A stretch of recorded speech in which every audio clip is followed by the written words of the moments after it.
Boa noite, amigos. É um prazer estar com vocês. Que a graça do Senhor Jesus possa ser abundante na vida de todos vocês esta noite. Nós temos hoje uma participação muito especial, assim como as outras que tivemos aqui também. O pastor Josanã Júnior, ele trabalhou aqui na União Nordeste, depois nos deixou, foi para a divisão sul-americana, e é o nosso chefe da área de mordomia, é o nosso diretor, o nosso líder para a área de mordomia para toda a divisão sul-americana. Ele vai estar daqui a pouco falando com vocês. E quero aproveitar, antes de mais nada, agradecer por vocês aí que chegaram aí pontualmente, já estão conectados, e eu peço que vocês possam compartilhar essa live, que vocês possam copiar naquele esquema de sempre. Você copia o link aí, se você não souber compartilhar, então você copia o link e joga lá nos seus grupos do WhatsApp, nos grupos da sua igreja, do seu distrito, dos seus amigos, na linha de transmissão, enfim, espalhe esse negócio, tá? Como vírus, espalha. Você pode também copiar o link e colocar no Facebook, lá na sua página, e aí vai aparecer ali a chamada, e o pessoal, com certeza, ao ver o título, vai se interessar, viu? O tema de hoje é um tema bem intrigante, é um tema gostoso de ser estudado, assim como todo assunto que é bíblico, que é profético, e o pastor Josanã, ele vai dar essa dianteira para a gente neste assunto hoje, que é sobre vida no campo, né? E tem pessoas que têm muitas dúvidas a esse respeito, e por isso o pastor Josanã vai nos ajudar aqui com esse tema, tá bom? Eu quero já aproveitar também e mandar um abraço para a Gélia. Gélia, um grande abraço para você, para a Verônica Mendes, para o Máquios Geuni, acho que é isso, né? Máquios Geuni. Também o Edson Rodrigues, o Christian, também o Christian Cris, o Fernando Veras, a Gerline Souza e também todos irmãos ali da Igreja do Jordão que estão sintonizados. O Márcio Fahrenheit, é o que você fala, para a gente poder identificar. Então, geralmente nós temos aqui, pastor Josanã, pessoas de vários estados do país e até de fora do país. Lá da Europa tem alguns irmãos que nos assistem, lá da Angola também tem alguns irmãos que nos assistem, da Argentina, dos Estados Unidos, é um grupo bem seleto fora do Brasil e também dentro do Brasil. Então, aqui o Márcio Fahrenheit fala de Taigara, Igreja de Taigara, Bahia. O Manuel Amaro fala de Agrestina, Pernambuco. O Aurione fala de Vardejante, Pernambuco também, da Igreja Adventista de Vardejante. O Christian, se não estiver enganado, fala de Brasília. O Idevaldo Ribeiro, um grande abraço, amigo. A Solange Dias também, que é aluna do curso da capacitação teológica. Tudo bom, Solange? O Fernando Veras, ele fala de Fortaleza, Ceará. O Cícero Farias, estou aqui, no aguardo. Pois é, amigo, já começou. A Auriele Natali também fala de Frecheirinha. Cícero fala de Ipu, no Ceará. Maria Goretti, de Araguaia, Pará. No Araguaia, Pará. A Graça Torres também está aí, conectada. A Flaviana Costa, o Bruno Souza. A Vânia Alves. Tudo bem, Vânia? O José Rufino também está aí conectado. A Eliette Cunha. A Wanda Cristina fala de Ribeirão Preto, Igreja de Quintino, Ribeirão Preto, São Paulo. O Guilherme de Cajazeiras, Paraíba. Tudo bom, amigo? Como é que vai? Luiz Carlos fala de Maracanaú, Ceará. A Pitanga, é a Marina Pitanga, fala do Torto. O Josueliton Carvalho, de Frecheirinha. Henrique Justino, também de Frecheirinha. O Tiago Rodrigues, de Tauá, no Ceará. Dolores Aparecida, também conectada. A Flaviana manda aqui, ó, que Deus te abençoe, Josanã. Aqui é o desejo da Flaviana, viu? A Solange fala de Fortaleza, né? Enfim, é muita gente, amigos, é muita gente, não dá nem para eu passar aqui não, viu? Tem irmão aqui de Crateús, a irmã José fala de Agrestina, Pernambuco, Paulo César fala de Salvador, na Bahia, enfim, depois Barretos, o Acácio de Barretos, São Paulo, também está sintonizada a Rita, de Minas Gerais, e o Marcos é um haitiano, está assistindo a gente aqui, viu, pastor Josanã? O irmão, ótimo, ele está aqui assistindo a gente também. A Néria Eugênia, que é irmã da irmã Nery, do pastor Lucas, viu? Ela está aqui sintonizada, assistindo também. A Flaviana fala... Ela e toda a família.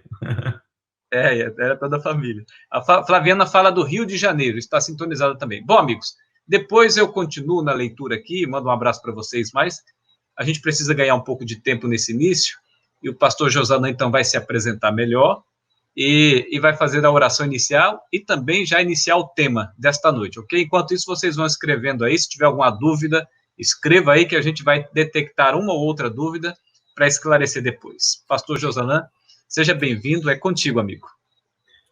Muito obrigado, pastor Gilberto, muito obrigado pela oportunidade de falar de um tema bíblico baseado com grande ênfase no espírito de profecia, e obrigado porque você está acompanhando, disposto a ouvir, conhecer algumas verdades que a Bíblia e o espírito de profecia irão nos apresentar hoje. Uma grande alegria ver alguns amigos aí. Eu sou de Pesqueira, uma cidade em Pernambuco, pertinho aí de Agrestina. Vi 2 pessoas, o pastor falou de Agrestina, fica a uns 80 quilômetros da minha cidade. Meus amigos aí de Bodocó também, de Oricuri, que estão assistindo. É uma grande alegria poder compartilhar a palavra de Deus com vocês. Nós vamos começar com uma oração. Então, se for possível, onde você estiver, feche os olhos e vamos falar com Deus. Querido Pai, muito obrigado, Senhor, pela oportunidade de compartilhar a Tua palavra, de estudar esse tema, que o Teu Santo Espírito dirige esse estudo e que, de maneira muito clara, possamos sentir que o Senhor está guiando, dirigindo cada palavra e nos fazendo compreender o que já foi inspirado sobre o tema. Precisamos da Tua presença, Santo Deus, e é isso que estamos pedindo nesse momento. Em nome de Jesus. Amém. Amém. Eu quero convidá-lo a abrir a Bíblia no livro de Salmo, capítulo 116. Salmo 116. Nós vamos ler o verso 9. Para mim, esse salmo é belíssimo, mas esse versículo, para mim, ele resume muito de qual é a intenção desse tema, sobre vida no campo. Salmo 116, verso 9, diz assim: Andarei na presença do Senhor na terra dos viventes. Então, se você tiver isso em mente, você vai conseguir entender o tema de maneira muito clara. Andar na presença do Senhor enquanto estamos nessa terra de lutas, essa terra de pecado, essa terra de impiedade. Eu vou pedir a autorização do pastor Gilberto para compartilhar uma tela com vocês.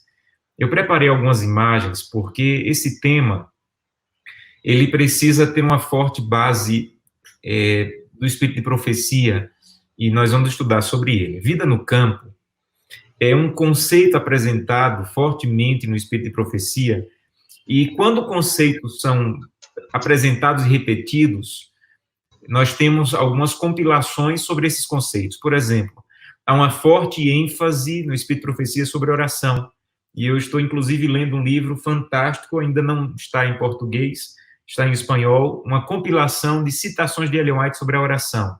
Um livro com quase 500 páginas. Não, desculpem, quase 300 páginas. Quando Ellen White tem uma ênfase forte sobre escola sabatina, e tem uma compilação com o que ela falou sobre a escola sabatina. Ela tem uma ênfase forte sobre mordomia, sobre fidelidade, e tem uma compilação chamada Conselhos sobre Mordomia. E ela também tem uma ênfase em vários livros sobre a ideia de vida no campo e sair das cidades. E por isso foi feita uma compilação que eu desafio você a ler essa compilação, é pequena, em 20 minutos você lê essa compilação, chamada Vida no Campo. A nossa ideia hoje é exatamente o que você está vendo aí na tela, é permitir que a inspiração fale. Então, eu não vou apresentar muitas ideias minhas, eu quero apresentar o livro para você. Eu quero que você compreenda o livro, porque, infelizmente, quando esse tema é apresentado, esse tema é algumas vezes desvirtuado ou tirado da ênfase que é dada no livro. Há um professor, foi professor no antigo IAE, e ele estudava sobre história da igreja, ensinava sobre história, e um dia ele disse o seguinte: Em vez de atacar o espírito de profecia abertamente, Satanás com frequência leva os homens a citar erroneamente esses escritos e a torcer o seu significado. Isso aqui é uma grande verdade. Então, para muitos, Satanás não ataca o espírito de profecia. O que ele faz é citar, fazer homens citarem erroneamente o espírito de profecia para torcer o significado. Infelizmente, esse tema vida no campo, em muitos púlpitos, em muitas apresentações, ele foi torcido ou citado erroneamente. E algumas coisas vamos ver hoje. Por exemplo, falando sobre isso, Ellen White dá o seguinte conselho. Ela diz assim: sei que muitos homens tomam os testemunhos que o Senhor tem dado e aplicam-nos como lhe parece. Então, pega as citações e aplica como quer, como lhe parece que deviam ser aplicados. Pegando uma sentença aqui, outra ali, e tirando do seu contexto, ou tirando da sua devida ligação, e aplicando em seguida, segundo as suas ideias. Assim, ficam pobres almas perplexas. Quando pudessem elas ler em ordem tudo quanto foi dado, veriam a veracidade, a verdadeira aplicação, e não ficariam confundidos. Então, olha o que ela está dizendo. Há pessoas que pegam um tema, como esse, Vida no Campo, e pegam citações isoladas, tirando do contexto e usa como quer, deixando algumas pessoas perplexas.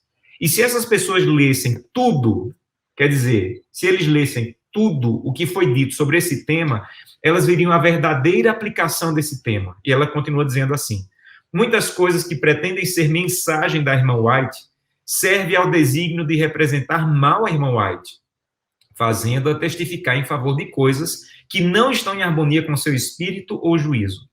Se a irmã White tem alguma coisa a dizer, deixe que ela diga.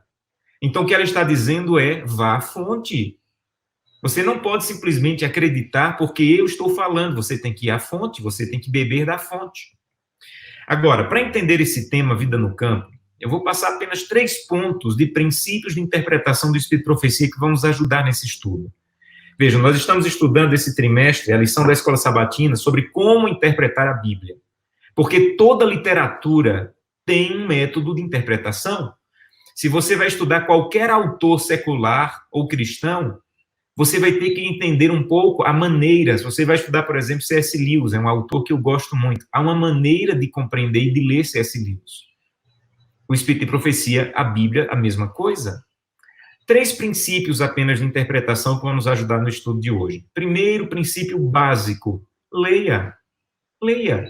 É o mais básico de interpretação e compreensão do Espírito de Profecia.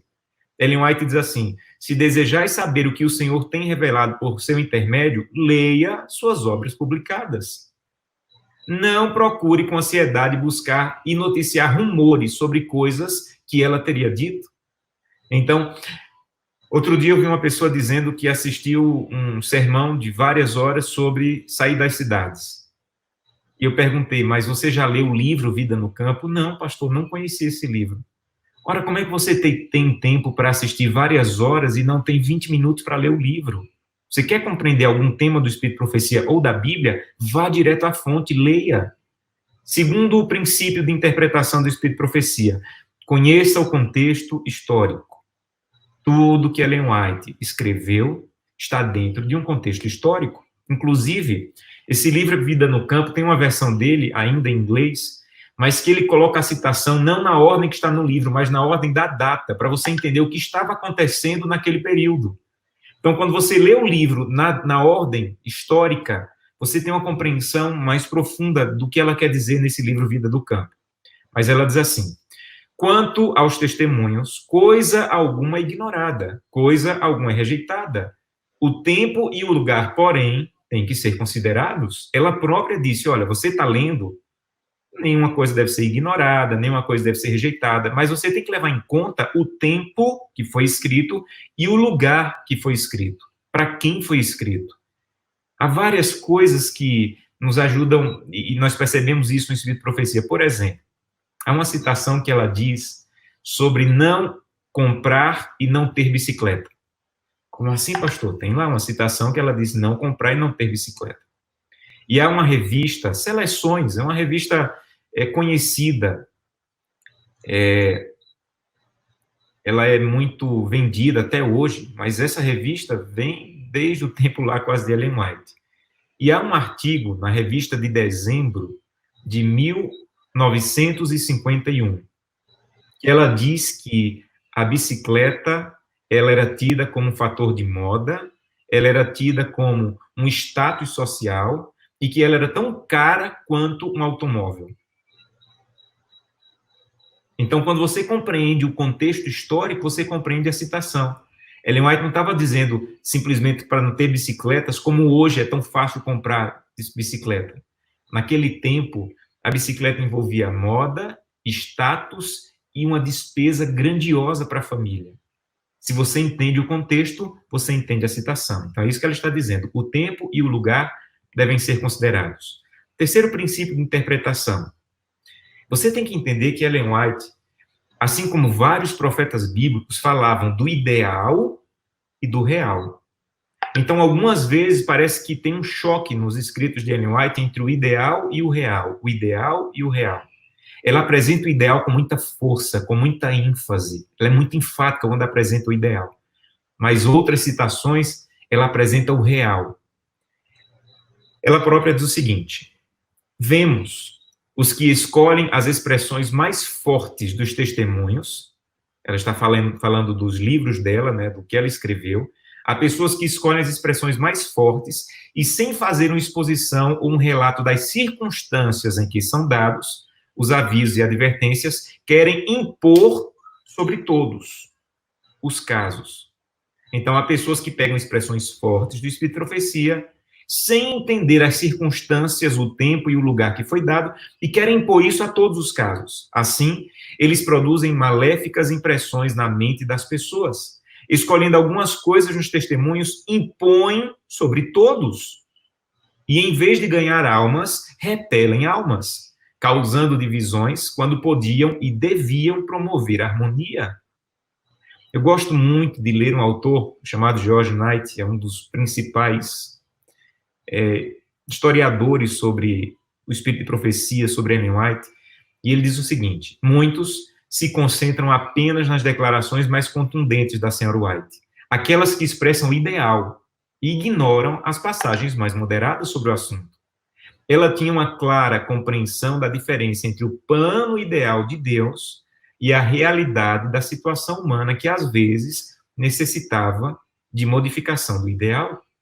Então, ele está dizendo a pessoas que pegam apenas aquelas citações mais contundentes e não pegam aquelas citações que ela apresenta não o ideal, mas o real, algumas modificações para o que é o real.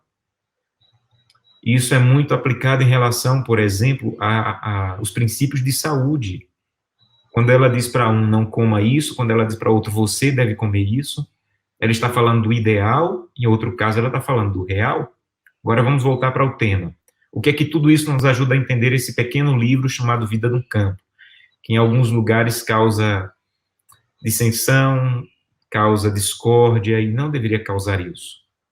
Quando você lê esse livro, você vê claramente que o livro apresenta dois temas. O livro Vida no Campo apresenta dois temas. O primeiro é vida no campo, e o segundo é o abandono das cidades. E não é a mesma coisa. Então, se você não tiver isso em mente, você vai ter dificuldade de compreender o livro.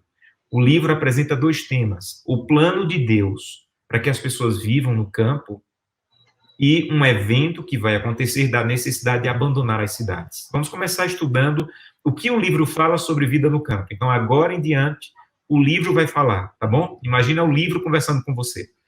Quando ela apresenta esse tema vida no campo, ela apresenta alguns princípios. O primeiro é o seguinte: ela já começa o livro, primeira página do livro, dizendo que quem já vive no campo, idealmente, deveria permanecer no campo.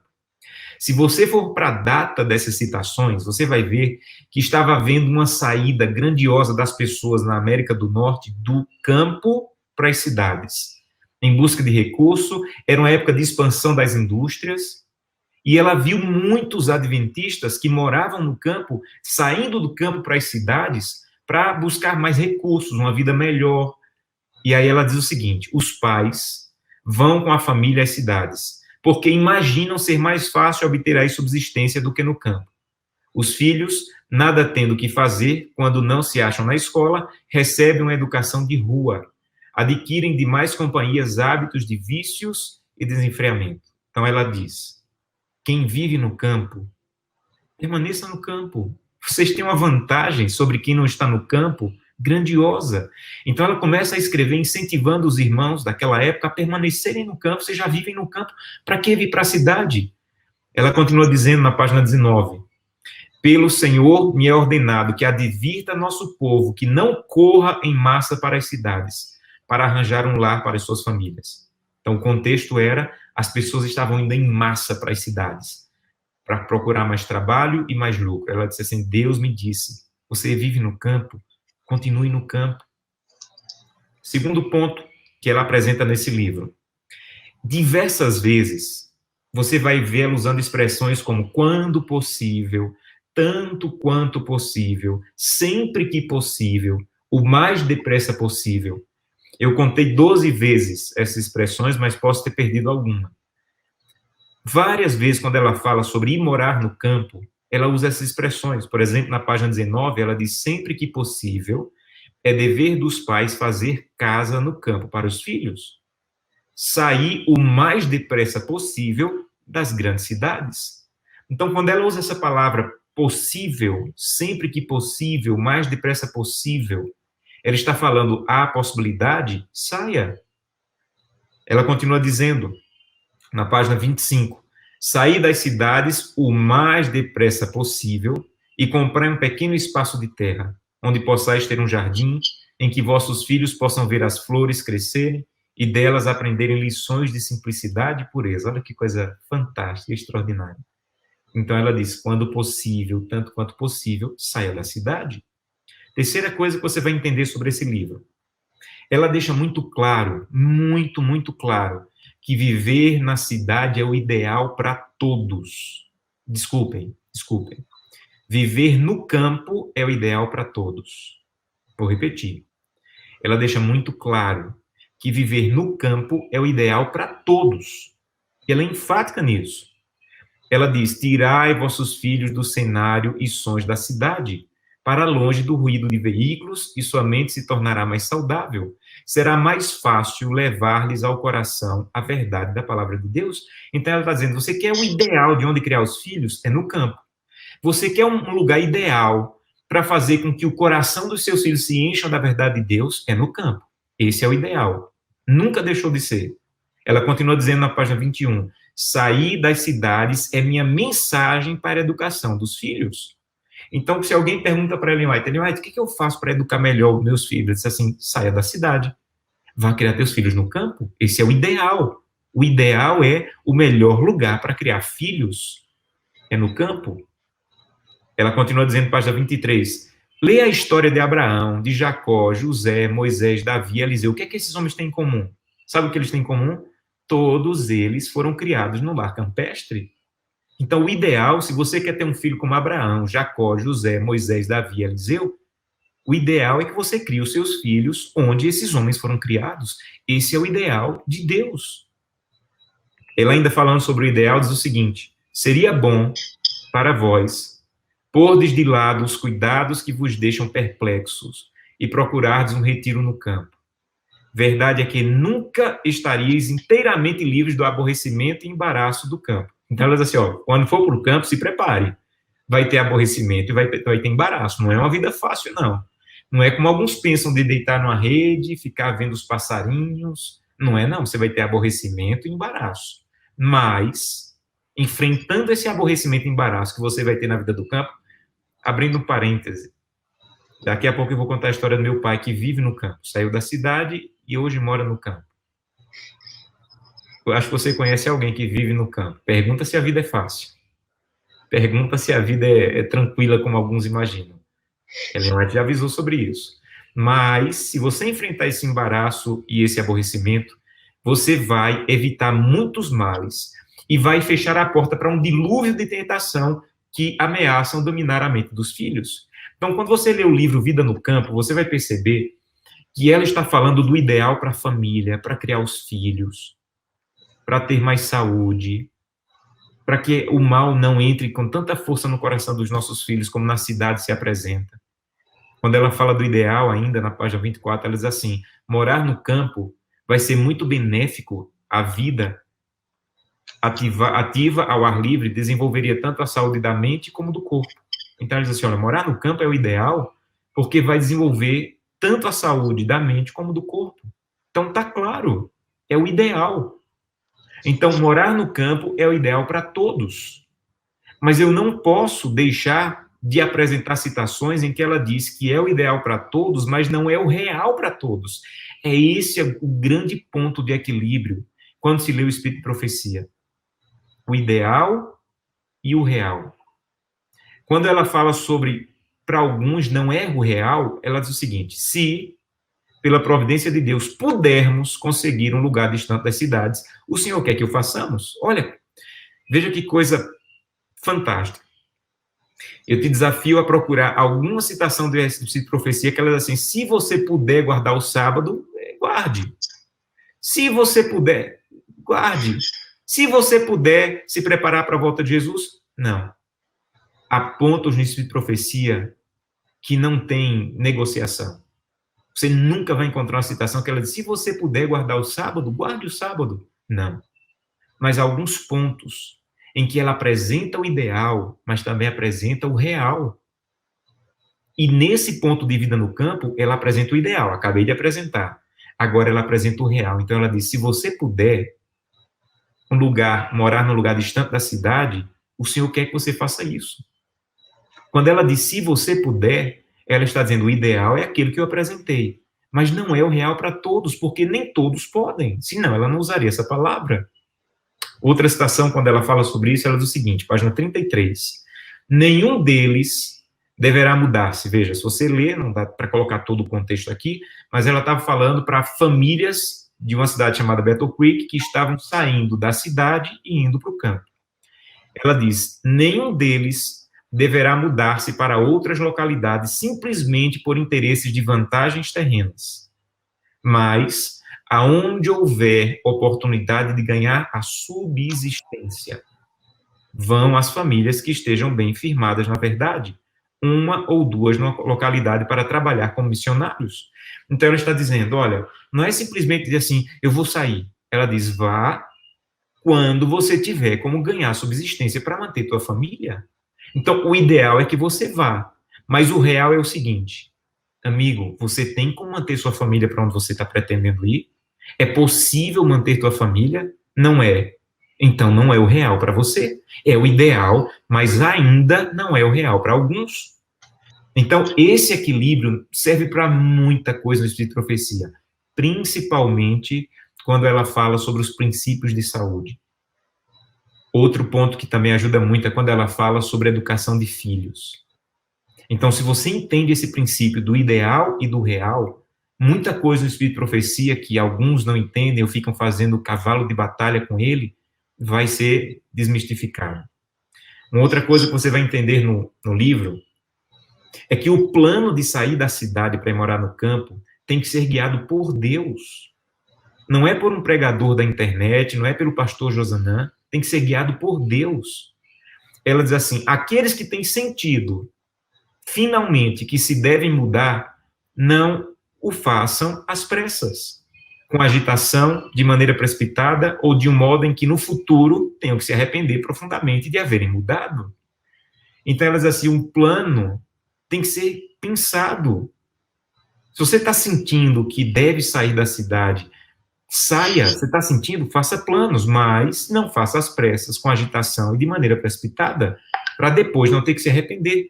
Ela continua dizendo, cuidai de que não haja movimentos precipitados. Tudo que qualquer pessoa pode fazer é advertir e aconselhar. É essa a proposta aqui do pastor Gilberto com esse tema. Advertir e aconselhar. E então, deixar os que estão convictos quanto ao dever de mudar-se sob a direção divina. Então, com esse tema, ela deixa claro, eu não estou autorizado a te dizer, você tem que sair da cidade hoje, eu não estou autorizado. Não é com movimentos precipitados, eu tenho apenas que advertir e aconselhar. E sob a direção divina, de coração totalmente disposto a aprender e obedecer a Deus, não ao pastor Josanã ou qualquer outra pessoa, a Deus, e disposto a obedecer a Deus sobre esse tema. Cada qual tome tempo para considerar cuidadosamente e não ser como o homem da parábola. Lembram da parábola que começou a edificar e não pôde terminar? Nenhuma mudança, nenhuma, deve ser feita sem que tal passo e tudo que ela implica seja cuidadosamente considerado, tudo seja pesado. Onde vou morar? É possível educar os meus filhos nesse lugar? É possível manter minha família nesse lugar? Tudo tem que ser cuidadosamente considerado e pesado. Vocês veem o equilíbrio nisso aqui, gente? Você vê o equilíbrio nisso aqui? Ela diz, se não, você não considerar e cuidar tudo, se você não pesar tudo, nenhuma mudança deve ser feita. Então, novamente, o ideal é vá para o campo. Agora, o desenrolar desse ideal é planeje, tenha cuidado, não seja precipitado, pese tudo. É uma grande coisa conhecer a vontade de Deus. Ela está falando sobre esse tema de mudar. Você lê a página 39, você vai ver tudo ela está falando sobre mudar para o campo. E ela diz, é uma grande coisa conhecer a vontade de Deus. De Deus. Se mudem segundo o conselho de Deus. Não saiais à pressa, sem saber do que estáis fazendo. Então ela diz, é Deus. Quem vai te orientar? Deus. Quem vai te guiar? Deus. Quem vai te dizer quando? Deus. Busque o conselho de Deus sobre esse tema. Sexto ponto, você vai entender no livro que ela fala de maneira muito clara sobre os perigos de sair das cidades para viver no campo de maneira precipitada. Ela diz, pode haver indivíduos que façam tudo precipitadamente e entrem em algum negócio de que nada sabem. Como assim nada sabem? Não sabe plantar uma alface e quer morar no campo, mas não sabe como manter, não sabe como se sustentar, não sabe como educar os filhos, não sabe nada, está entrando num negócio que não sabe nada sobre ele. Deus não exige tal coisa. Não discerne a situação embaraçosa que certamente sobrevirá a cada família que faça essa mudança, que faça uma mudança assim. Então, sabe o que ela está dizendo? Se você não se preparar bem, se você for de maneira precipitada, você vai estar colocando sua família em uma situação embaraçosa. Sétimo ponto, você vai entender no livro quem deve ser o seu conselheiro nesse assunto. Rogo, agora, a toda alma que não se volte tão vigorosa e confiadamente para os conselheiros humanos sobre esse tema de mudar para o campo, mas busque mais fervorosamente a Deus, aquele que é sábio em conselhos. Submetei todos os vossos caminhos e a vossa vontade aos caminhos e à vontade de Deus. Então, isso precisa ficar bem claro. Não se volte para conselhos humanos. Não se volte para vídeos na internet, especulando, assustando ou polemizando. Não. Não busque conselheiros humanos sobre esse assunto.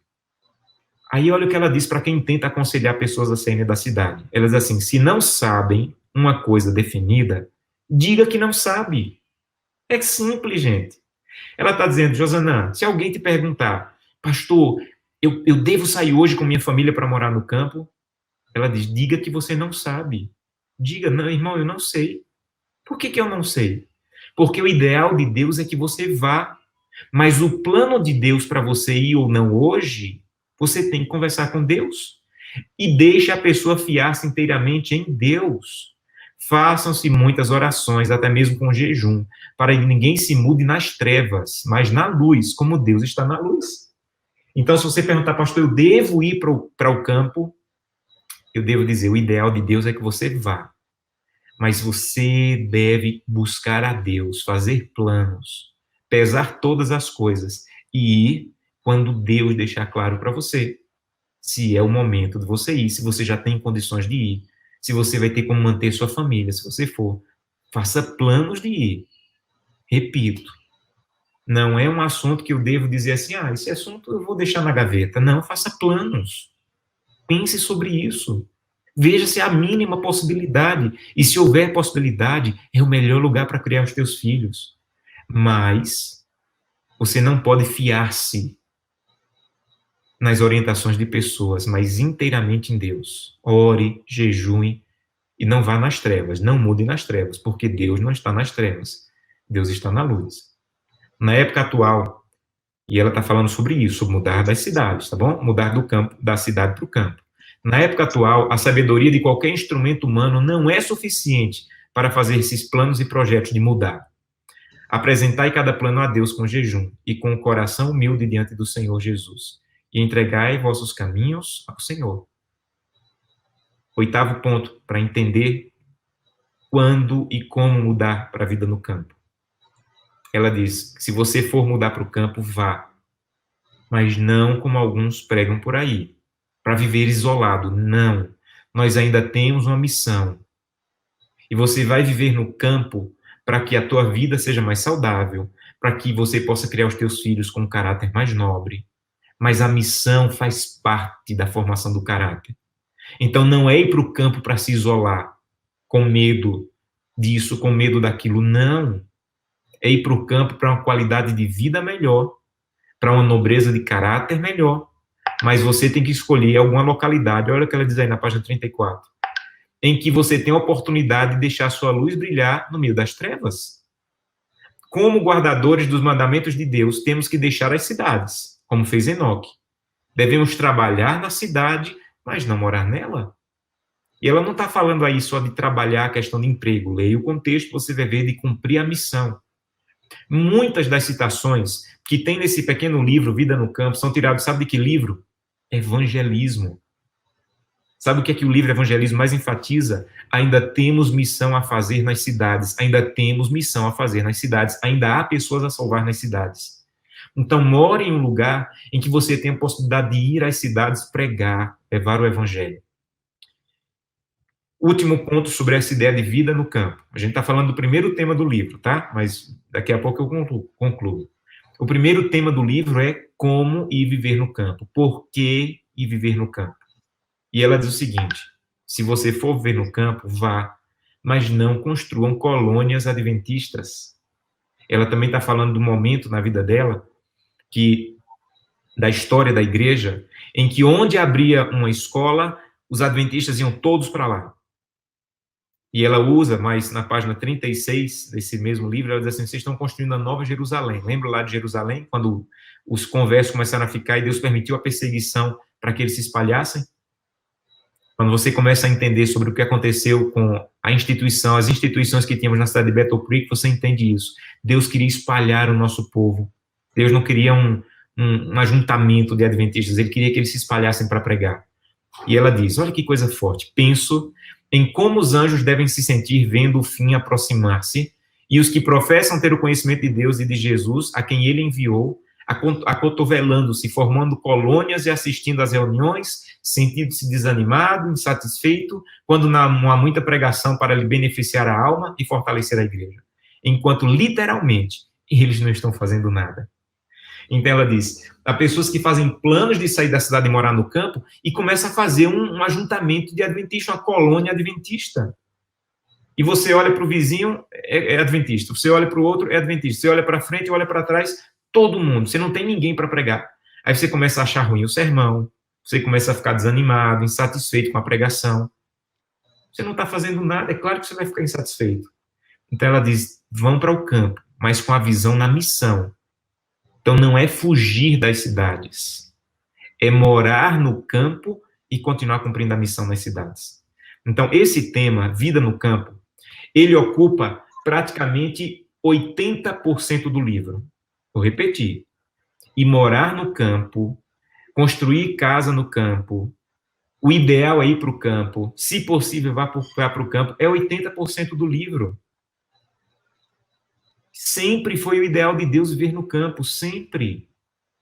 Esse tema, vida no campo, não é um tema profético, mas de formação de caráter, principalmente dos filhos, e preparo para o tempo do fim, está com um caráter mais nobre para enfrentar o tempo do fim.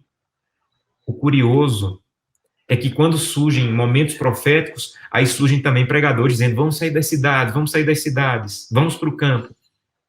Mas esse assunto não é um assunto profético, que só deveria ser falado quando estamos vivendo um momento profético. É um assunto que sempre foi verdade. Você pode morar no campo com a família, vá morar no campo, sempre foi verdade. Não tem nada a ver com o tema profético. Vida no campo é uma necessidade para aqueles que podem, fazendo planos, como já foi apresentado. Esse é 80% do livro. Agora, 20% do livro fala de um outro tema, que é o abandono das cidades. Esse tema é profético. Esse tema está ligado a um evento profético chamado decreto dominical e perseguição. Então, quando ela fala sobre abandono das cidades, ela diz assim, vamos lá. Pastor, eu devo ir morar no campo hoje com minha família? Eu vou te responder, o ideal é que sim. Mas eu não sei se você deve ir, consulte a Deus. Mas se nós já estivéssemos vivendo o decreto dominical, e você me perguntasse, pastor, eu devo sair da cidade? Aí não tem mais eu acho que sim, consulte a Deus. Com o decreto dominical, torna-se um imperativo sair das cidades. Então, ela muda o tom completamente. Ela diz assim, o mundo protestante criou um sábado idólatra, no lugar em que devia estar o sábado do Senhor, e está andando nas pisadas do papismo. Por essa razão, que razão? O decreto dominical. Por essa razão, que razão? A idolatria e a imposição do domingo. Vejo a necessidade de o povo de Deus se mudar das cidades para os campos, retirá-los. Lugares onde possam cultivar a terra e produzir sua própria provisão. Eu não sei quantos lembram disso, mas no tempo de Ellen White, existiu um decreto dominical. E esse decreto, de maneira muito forte no estado chamado Arkansas, muitos adventistas foram presos e perseguidos por causa da guarda do sábado e de não guardar o domingo. E um gigante que defendeu isso com muita força, o pastor Alonzo Jones, em 1888, ele foi diante da Comissão de Senado americana, em dezembro de 1888, ele foi diante da Comissão do Senado americano para tentar defender a liberdade religiosa e não deixar que aquela lei dominical continuasse. Mas no tempo de Ellen White, houve uma lei dominical, isso está na história, muito claramente. Então, ela está falando desse decreto, desse momento, e de um próximo que virá, como está bem claro, e é tema para um outro estudo. Mas quando ela fala sobre isso, ela diz o seguinte, não vem muito distante o tempo em que, como os antigos discípulos, seremos forçados a buscar refúgio em lugares desolados e solitários. Aí olha o que ela diz.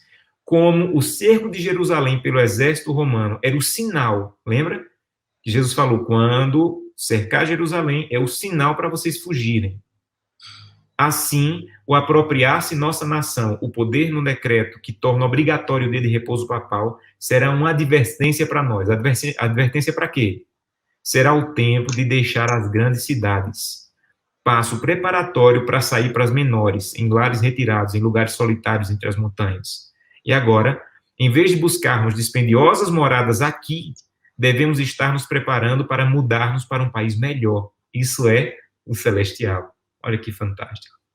Então, não tem mais aquela parte que eu falei, se possível, sempre que possível, quando possível. Não tem mais quando possível.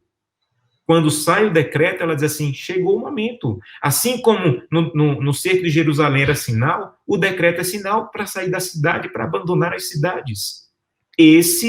O abandono das cidades, é um tema profético. O problema é que alguns misturam os dois temas. Esse é o problema. Alguns misturam os dois temas e pegam citações que ela está falando de vida no campo e querem aplicar para o momento do decreto, e alguns fazem uma grande confusão sobre isso. Então, divide esse tema. Vida no campo é o ideal para todos, mas ainda não é o real para muitos. Devo ir é o ideal. Conversa com Deus, Deus vai te orientar, faça planos. O segundo assunto é, quando sair o decreto, aí não é mais, quando der, assim que possível, não. É já, imediatamente. Concluo, pastor Gilberto, com a história do meu pai. Meu pai é um homem de Deus, sou muito, muito fã dele, é uma pessoa que busca a Deus de maneira intensa e tem suas lutas pessoais, mas clama a Deus a cada dia pela transformação do caráter, como eu sei que você também clama. E meu pai, os filhos já estão crescidos, Minha mãe faleceu há vários anos, ele não casou novamente, e ele decidiu deixar o seu trabalho na cidade, ele tinha um comércio, e ele decidiu deixar e ir morar no campo. Ele mora a 22 quilômetros da cidade, onde ele é professor de escola sabatina, onde ele visita as pessoas, onde ele prega. E várias vezes, pelo amor que eu tenho por meu pai, eu disse: pai, venha aqui para casa, para a cidade, para a gente cuidar melhor do senhor. Não tem esposa, mora sozinho lá. E ele disse: meu filho, eu não posso ir, porque Deus está transformando meu caráter aqui. Esses dias eu me emocionei, porque meu pai disse que, de maneira muito clara, está sentindo o anjo da guarda dele, do lado dele. Ele disse: meu filho, você não imagina o que é sentir o anjo da guarda lhe protegendo. Sentir o anjo da guarda. Ele disse que outro dia, algumas pessoas tinham falado que estava tendo assaltos ali na região do sítio que ele mora, e ele acordou de madrugada com um barulho, ele acordou um pouco assustado, e ele olhou pela janela, e ele viu na porteira do sítio uma luz, e ele viu um formato de um anjo com espada na mão. E ele começou a chorar, dizendo: meu Deus, não preciso temer. O anjo da guarda está protegendo isso aqui, porque isso aqui é teu. Gente, isso aqui você não sente todo dia na cidade, não. O que meu pai está vivendo no sítio, o que meu pai está vivendo, eu tenho inveja santa, se pode se chamar inveja de santa. Mas é um privilégio que ele está vivendo. Eu queria muito estar vivendo esse privilégio com os meus filhos. Enquanto isso, sabe o que eu estou fazendo? Estou plantando uma roça aqui atrás de casa. Porque eu já quero começar a aprender o que um dia eu espero viver. Então, que Deus te abençoe. Que esse tema tenha ficado claro.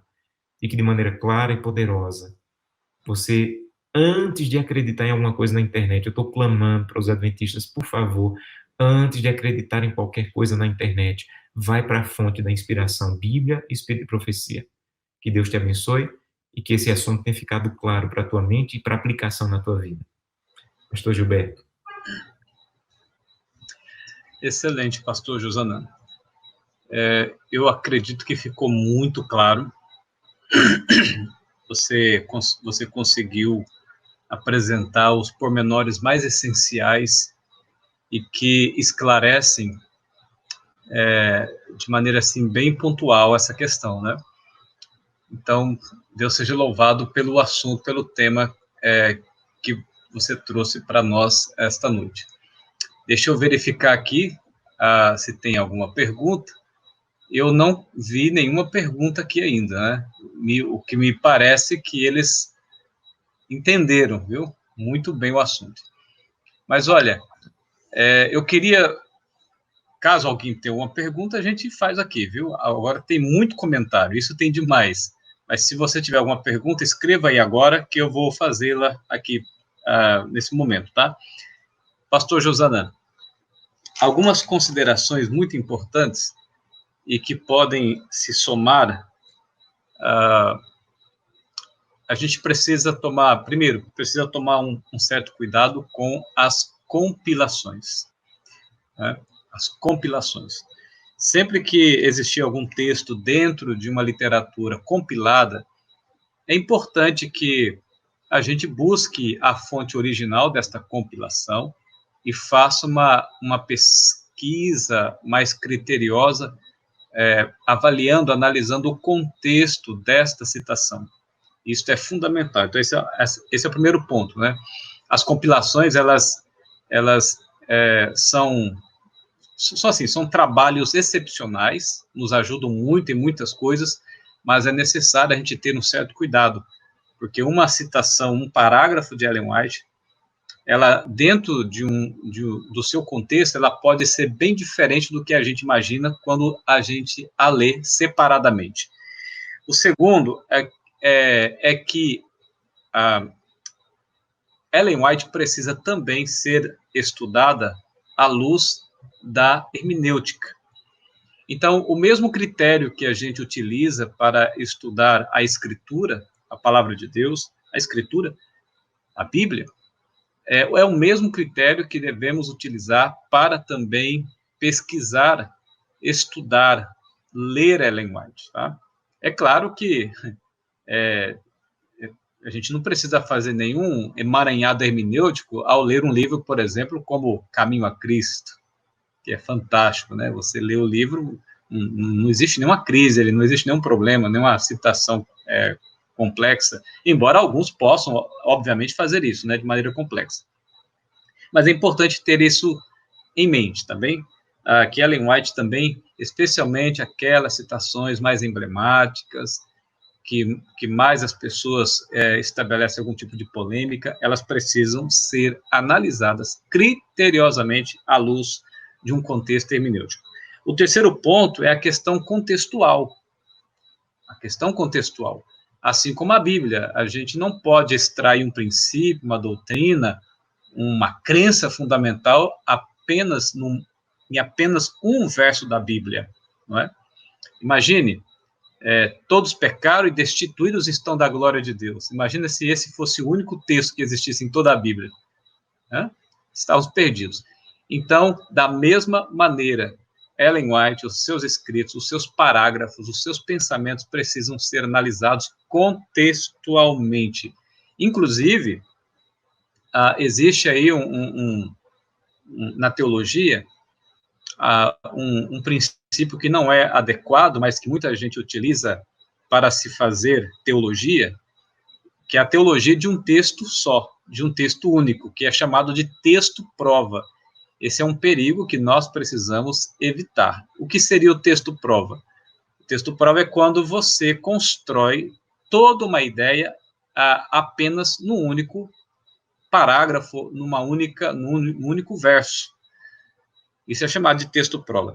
Inclusive, só para ilustrar, para vocês terem uma ideia, porque com texto-prova a gente consegue construir praticamente qualquer ideia. Qualquer ideia. Se eu utilizar o método texto-prova, eu consigo provar na Bíblia que Jesus, na verdade, era uma mulher. Claro, eu não vou fazer isso agora para que a fé de vocês não vacile, né? Brincadeira. Vocês estão bem firmados. Mas é apenas para exemplificar aí, mas é verdade. Se eu pegar um texto aqui, outro ali, outro lá e outro lá, e eu criar o contexto com esses textos, eu estabelecer o contexto de acordo com os textos que eu rebusquei, que eu fragmentei, eu posso provar qualquer assunto, né? Por exemplo, não sei se vocês já viram, a pastor Josanã com certeza já viu, aquela nota de $20 que eles dobraram, fizeram dobras na nota para dizer o quê? Lembra daquele episódio do 11 de setembro? Aí, deixa eu mostrar aqui. Deixa eu abrir aqui. Eu já deixei até separado, caso fosse preciso, para mostrar. Olha que interessante. Deixa eu ver se eu consigo abrir aqui. Vou conseguir. E aí, vocês estão vendo aí? Pastor Josanã, está vendo? Apareceu na tela? Não. Não? Então, peraí. Deixa eu jogar aqui de novo. E agora, apareceu? Sim. Ok. Então, nós temos aqui a nota de $20. Aí, o que fizeram? Fizeram algumas dobras, né? Isolando a frase toda que estava na nota para criar um contexto diferente. Aí criou uma palavra, um nome, Osama. Osama. Lembra do episódio lá do tempo do 11 de setembro, do Osama Bin Laden? Então, aí fizeram isso para dizer que estava profetizado numa nota de $20, né?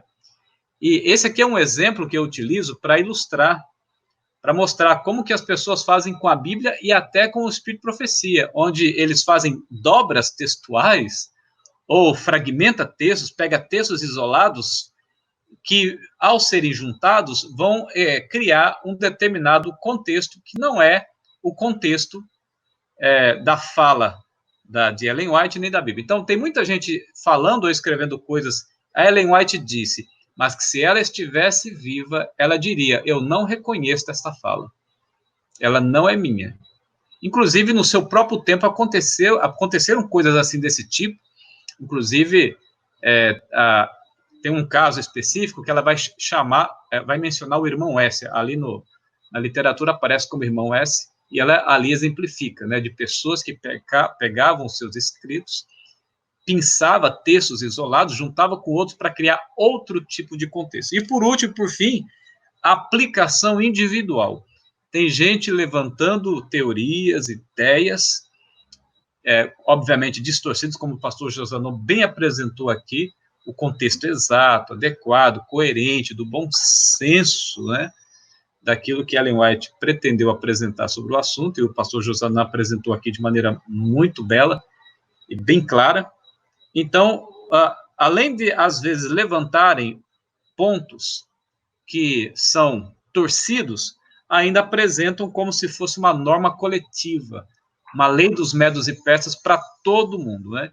E às vezes até perseguem as pessoas por não aderirem a essas ideias. Então, as aplicações precisam ser individuais. Se você sente que realmente é uma mensagem para a sua vida, para a vida da sua família, tudo bem, mas não aplique a vida dos outros, aplique a sua vida, seja feliz, né? Como o pastor Josana bem apresentou, tem a questão do ideal, a questão do real. Com certeza o ideal seria morar no campo. Quão bom, né, pastor Josana, se fosse possível, né, a gente morar no campo agora, que maravilha. Eu gosto demais do campo, e quando eu vou para o campo, em algumas circunstâncias, vocês nem imaginam o quanto aquilo me faz um bem tremendo. Hoje mesmo eu saí para caminhar junto com a minha esposa, a gente, aqui perto de casa, tem uma praça bem arborizada, um gramado muito bonito. Quando a gente passa ali no meio, a gente se sente tão bem, né? A gente percebe que realmente existe uma conexão muito profunda entre a gente e a natureza e a gente, porque Deus nos criou para ter esse envolvimento com a terra, com as flores, com a natureza. Isso faz um bem tremendo para a gente. Ok?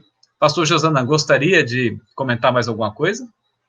Pastor, só responder algumas perguntas que eu vi aqui no chat. No chat. Eu devo ter passado despercebido aqui. Vejam, alguns têm dito o seguinte, pastor, mas eu entendi, agora eu devo fazer planos sérios, se for possível, planejar, mas quando sair o decreto e a perseguição, e se eu já não tiver lá, alguém colocou aqui que a banana demora 2 anos para crescer, e se eu não já começar, como vai ser? Veja, há várias citações no eventos finais sobre perseguição, sobre esse momento do decreto, que ela diz que esse momento, amigos, nós vamos ser completamente cuidados e protegidos por Deus. Então, ela diz que nós não devemos juntar para esse momento, não devemos acumular comida para esse momento, porque é um momento que nós vamos depender de Deus, inteiramente de Deus. Então, esse assunto do decreto e da perseguição e de sair da cidade nesse momento, eu não preciso dizer assim, olha, e agora, como é que eu vou comer? Como é que eu não tenho um pé de banana plantado? Não, Deus vai cuidar, está muito claro como vai ser o nosso cuidado de Deus na perseguição, durante o período da perseguição. Então, esse é um assunto que não está ligado a fazer planos já ter um lugar já, porque senão, e essas pessoas que ela diz que não podem ir, ou que ela deixa claro que tem que fazer planos, se possível, se você tem como manter sua família. Então, será que só as pessoas que já tiverem uma terrinha, ou que já tiverem banana plantada, é que vão se alimentar durante a perseguição? Não. É claro, isso aí eu não tenho dúvidas. É claro que o meu pai está vivendo está preparando ele muito mais para o momento que nos aguarda. É claro, para mim está muito claro isso. A experiência que meu pai está tendo com Deus, o que ele já está vivendo, uma vida mais simples, é claro que está preparando ele melhor do que eu estou preparado para esses momentos. Dificuldades que eu vou enfrentar serão outras. A comodidade da cidade, no momento da perseguição, eu não terei. Meu pai já não está vivendo isso lá. Então, essa é a grande questão. Como eu falei, não é um assunto profético ir morar no campo hoje, mas vai ser bom para o caráter e vai preparar melhor para o tempo do fim. Então, eu acho que tentei responder aí essas 4 ou 5 perguntas que eu vi que giravam em torno disso. O Marcelo Andrade fez esta pergunta aqui, ó. Para quem tem emprego formal hoje, qual o momento certo para ir para o campo? Só quando sair o decreto dominical? Uma das citações que eu coloquei dizia que se você está vendo que você precisa, que é importante, você está vendo a importância desse tema, como ele é importante, converse com Deus. Então, eu acho que, pelo que eu conheço do livro, ninguém pode dizer assim, olha, você tem emprego formal, mas vá para o campo agora. Não.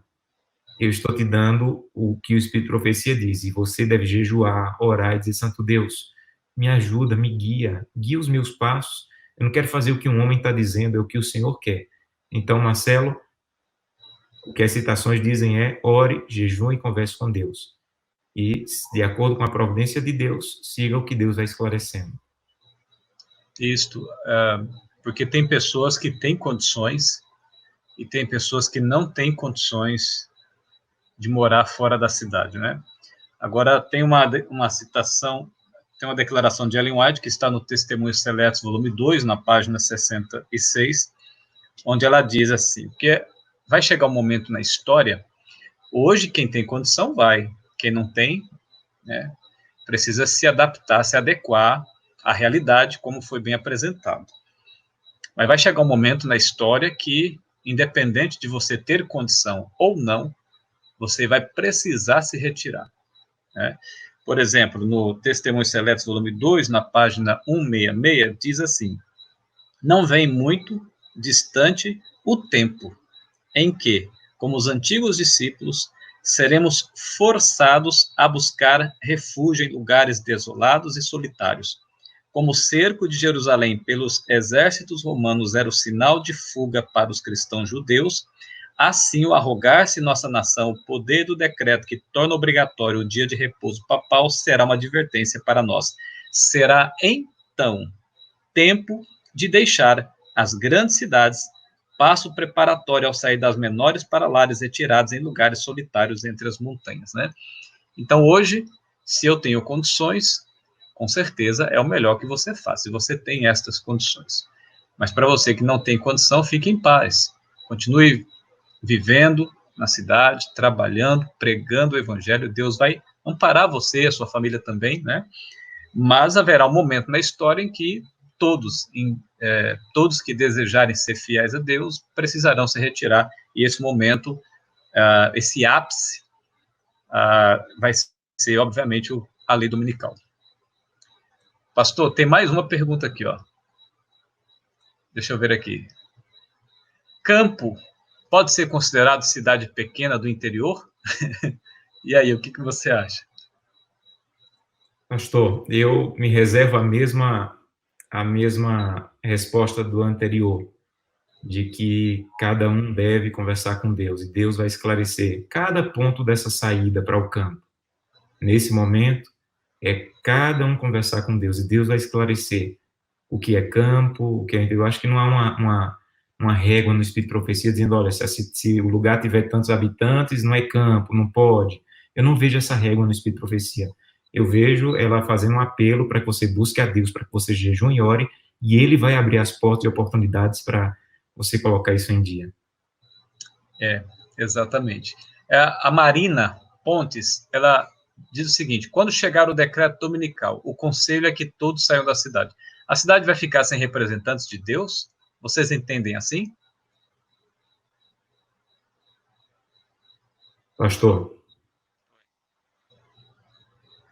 Oi, pastor Josué. Você entendeu a pergunta? Você pode me ajudar a responder essa? Eu não sei se entendi bem o que ela... A cidade vai ficar, tipo, quando sai a lei dominical, o povo de Deus vai se retirar dessas cidades, das cidades maiores para as menores, e das menores para lugares solitários. A pergunta dela é, mas as cidades, nessa circunstância, nesse momento, vai ficar sem os representantes de Deus ali pregando ainda? Como é que vai ser? Essa é a dúvida dela.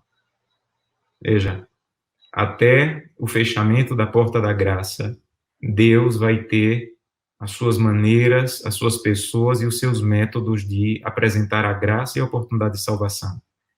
Então, até o fechamento da porta da graça, Deus vai ter a sua maneira de alcançar pessoas e alcançar corações. Então, quem são esses? Como ele vai fazer? Não sei. Eu sei que eu imagino que alguns vão ficar até o final. Eu creio nisso. Mas até o fechamento da porta da graça, Deus quer salvar. Isso, excelente, isso mesmo. Deixa eu ver aqui uma coisa. Não, tem várias perguntas, mas algumas já foram respondidas.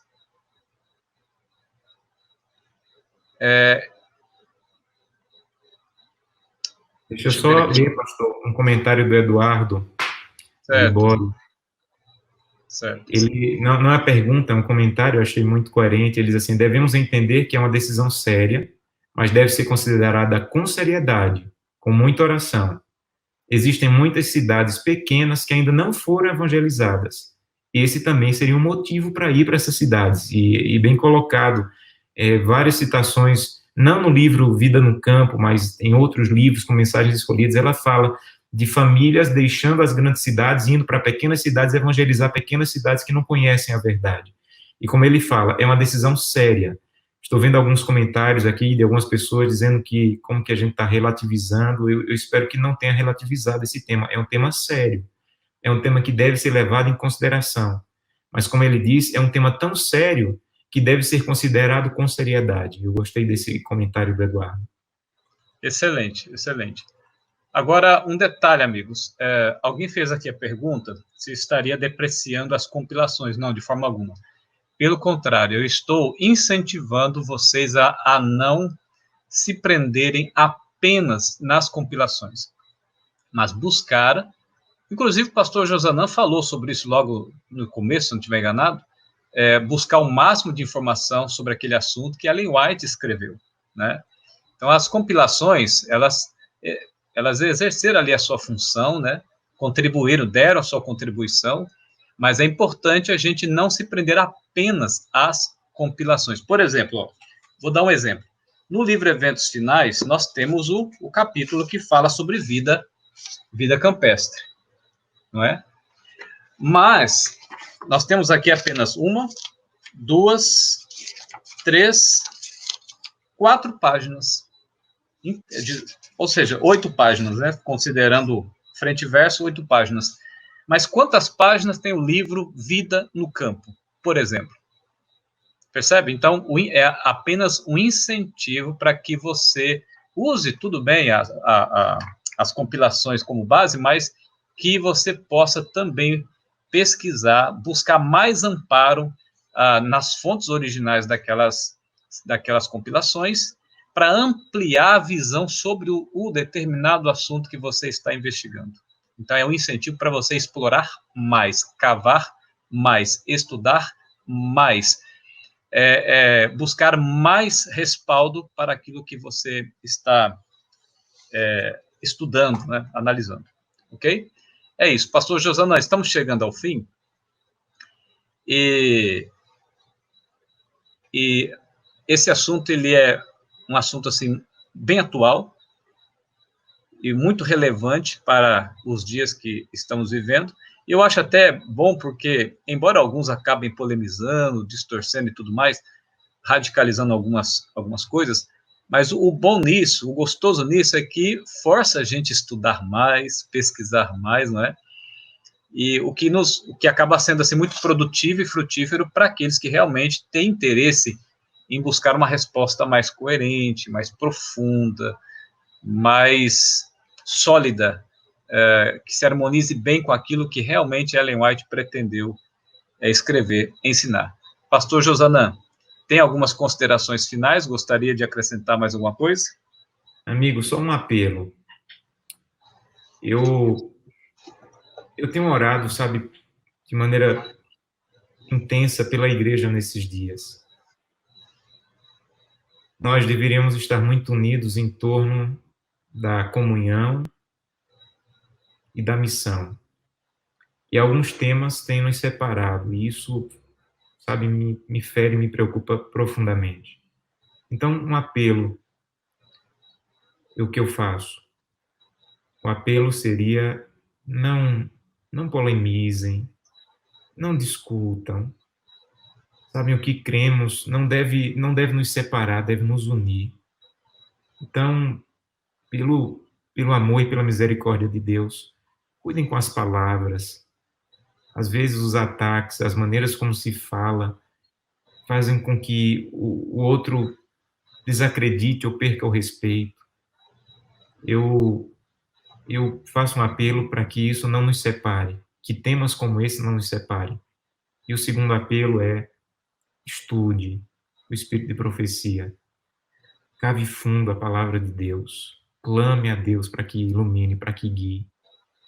E que esses assuntos que às vezes viram guerras na internet, que esses assuntos não nos separem mais. Temos que olhar para frente e ter a certeza que nosso Jesus Cristo está voltando, meus irmãos. E isso deve nos unir em torno de uma missão e não em torno de assuntos que nos separem e nos dividam. Então, que Deus te abençoe para isso. O pastor Lucas Araújo está aqui assistindo, e ele deixou essa mensagem escrita ali. Independentemente de onde estivermos, não podemos sair do campo missionário. Olha Amém. Que coisa linda, né? Não podemos pensar em nós mesmos e esquecer da missão que Deus nos confiou. Bem oportuno. Obrigado, pastor Lucas. Que Deus te abençoe, ok? Bom, pastor Josanã, muito obrigado pelo estudo que nos trouxe essa noite. Foi muito enriquecedor e eu estou lendo aqui o chat e vendo muita gente satisfeita e feliz pelo estudo. Deus seja louvado, Deus seja sempre muito engrandecido pelo seu ministério e pelas mensagens que você tem trazido para nós, para a igreja, tá? Então, gostaria que você nos despedisse com uma oração, por favor. Querido Pai, muito obrigado pela oportunidade de apresentar esse tema, muito obrigado pela oportunidade de termos uma revelação muito clara sobre como fazer. Ajuda-nos, Santo Deus, ajuda-nos a todos nós, ajuda-nos a encontrar o equilíbrio, ajuda-nos a não nos separarmos, não brigarmos por temas que deveriam nos unir e nos fazer avançar. E que esse assunto, que é um tema importante, claro, que ele seja tomado na devida clareza e importância. E peço que, por favor, que minhas palavras não tenham de maneira nenhuma diminuído a importância desse tema, mas que tenha apresentado com o equilíbrio correto, como eu consigo enxergar no espírito de profecia. Abençoa cada pessoa que está ouvindo, cada pessoa que está pensando sobre esse assunto, e que o Senhor guie e dirija cada pergunta que nós não conseguimos responder. Abençoa o pastor Gilberto, sua vida, sua esposa, seu ministério. Toma em teus braços. Eu te peço em nome de Jesus. Amém. Amém. Deus abençoe a todos, então, e até a próxima live, viu? Nesse domingo no próximo domingo nós teremos a série Os 10 Mandamentos. Eu vou estar falando sobre o 8º mandamento. E também teremos outras lives aí. Sábado à noite terá outra live sobre profecias. E no sábado, na quinta, o comentário da lição da Escola Sabatina. Um abraço, então, até mais a todos.